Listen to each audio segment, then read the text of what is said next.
Достор, саламатсыздарбы? Бүгүн бизде сатыкта мына өзүңүздөр көрүп тургандай Панфилов көчөсү менен Скрабин көчөсүнүн кесилишкен жеринде.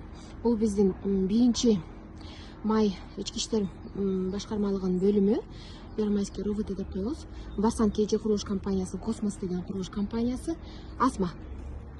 Мына өзүңүздөр көргөндөй, бул жакта Хрущев тилиндеги үйлөр. Сатыкта бизде бир бөлмөлүү батир бар, достор. Жүрүңүздөр, анда мен сиздерге көрсөтөйүн. Мынакей өзүңүздөр көргөндөй. Бул биздин уктоочу бөлмө. Бардык эмеректердин баардыгы алат, достор. Бул эмеректердин баарын калтырабыз. Кийинки бөлмөнү көрсөтүп кетейин сиздерге. Мынакей. Бул биздин уктоочу бөлмө. Жүрүңүздөр, анда эмесе ашкананы көрсөтөйүн. Бул ашкана.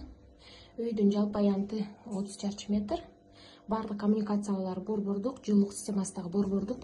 Бул кир жуугучу автоматтык машина, муздаткыч, жылыткыч атайын биздин печкабыз бар.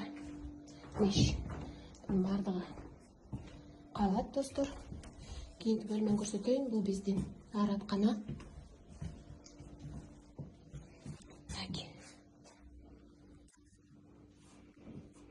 Достор, келиңиздер, ушул үйдү алып чыргап жашаңыздар. Бул биздин кире бериш.